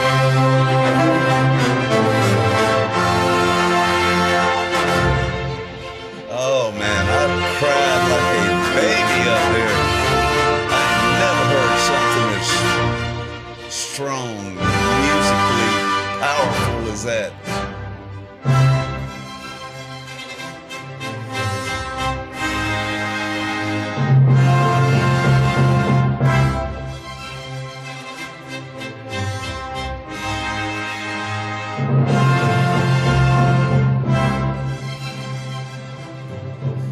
You can fade her down now. Whew. I was glad that it was dark in there. It was so powerful. And to think that came from Franz Liszt. I don't know anything about the history, but he was probably 1800s, I'm sure, in the 1800s that the guy wrote that. Ugh. Saturday, April 16th, we headed back to Times Square. There's me doing my best David Letterman. For lunch at the Hard Rock Cafe, sightseeing at Grand Central Station, and a nibble at an authentic New York City hot dog vendor. Fellow chaperone on the left there in the ball cap, Michael Bramletta, and I paired up and walked the cold streets of Gotham in the biting wind, Being from Chicago, Michael said they call that wind the hawk. Being from Waycross, I told him it was as cold as my ex-wife in a courtroom. We climbed back on the buses for the long journey back to Waycross, Georgia. It was a little less boisterous compared to the trip up to the city that never sleeps. But that nickname also applies to chaperones on high school band buses as well. I never slept. I didn't sleep much. That's Connor in the Letterman jacket, and that's Haley. Bless her. She's married now, and I can't remember the dude to the right. They're shooting the Ringo peace sign, but there we are, right in the middle of the humanity of. Did you guys take The Big Apple. You take charter buses there?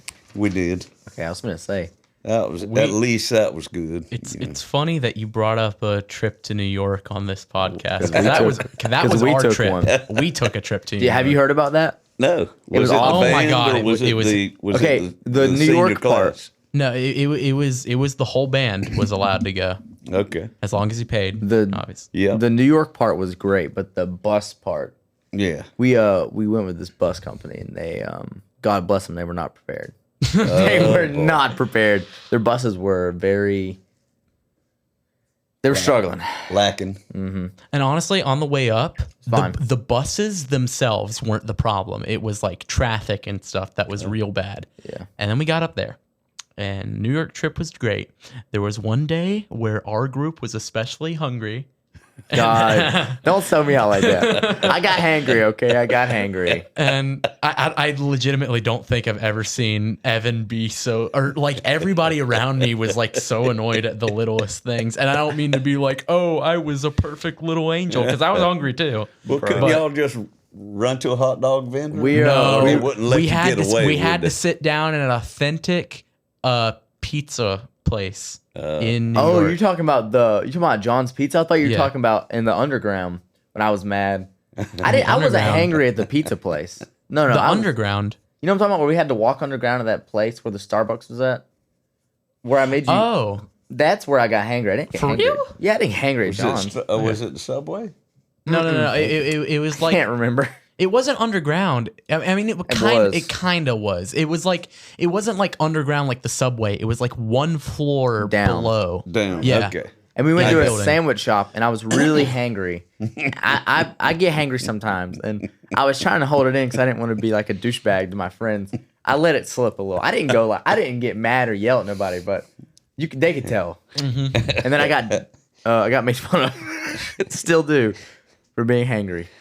Well, we're proud to say here on this podcast that we're the cleanliest and the friendliest. We like to feed our guests right before, so it's a good thing we fed Yeah, well, I got Evan mad. right here before we even got on here, because would, that sounds like he might could have a come apart. Yeah, thank you guys for feeding us. By the Yeah, way, that was- it actually- was really really good. yummy. It's really good. Yummy. We sure appreciate y'all coming on. Tell the folks out there again where they can find y'all's. Do y'all have like sites Like socials. Bandcamp Anywhere. or whatever social sites? Our main social is Instagram. Instagram at Platinum Tide Band Official. If you look up Platinum Tide, will probably pop up. Yeah, and in our bio, you can find a link to our link tree, which cool. leads There's a you bunch of to all links. of our other socials, including Spotify and YouTube, where we post pulled it live up. shows and stuff like that. And hopefully, would not be us. maybe Platinum Tide Official. Homie, your favorite. But yeah, Cool. there's a link tree in that bio that you can take to pretty much get wherever you want, And, and it'll probably get updated soon or Yeah. it'll probably be updated by It the is. time this comes out. Dude, should we show them the grimace reel right there? Are they ready for it? I think that we can leave our audience with something Something to view. to gnaw on. to y'all's and y'all's We've made releases. You're going to be doing a slow leak release tracks. It's gonna be relatively quick, like like bi-weekly, something like that. Do you see that reel that's right by the green thing? Yeah, click on that. This is our most popular reel. Post-wing clarity. How did this get so I popular? don't know. This is our most popular video, and it's just our friend. After he... Look, and he's just sitting there. He's staring at me. That got like 200 likes. No, it's got 600 right there. 600? 599. What? Like it, make it 600 real quick. He was so 600 proud. likes. He was so proud of what he just did.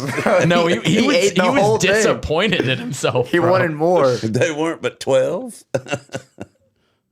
Because he's allergic to a lot of food, so we got pizza, but we had to get him wings. Where was that at? That was at Eli's house. Oh, okay. It was from Papa John's though. Shout out the Big Papa. Well, folks, we appreciate y'all out there. We urge you to like, subscribe, and by all means, Share. And copy the link Copy to the this. link. Copy to the this, wherever you're viewing this. Send it Copy to your the link. grandma. Copy the link and share it or not. Get Gma on the scene. Let grandma see what Send Platinum it Tide is around the capable world of. and back again. We'd like that. That's a And good remember Chili about Pepper our song. Patreon that we talked about for a few minutes this time earlier on the episode, and subscribe to that if you want to. And come back, see us again, and follow these boys. They're relevant, they're young, Or they're hip. talented, and With the times. they're with the time. They're the bee's knees. The future is now, old man. They're the apple of our eye. If you guys don't subscribe to their Patreon, me and Eli are gonna find you. And if Grandma Debbie is watching, good night, Debbie. She stays up late, so she's probably on the phone with Renthia. Hi, Renthia. Renthia, I know Renthia too. You do? Yeah. Good night, Renthia. Good night. We'll see y'all Hey. next time. Take care. Brush your hair. When the cold black water finds its way across through your veins, it just might seal your fate.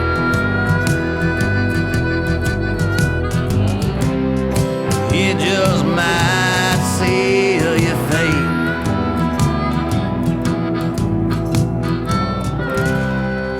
It just might seal your fate.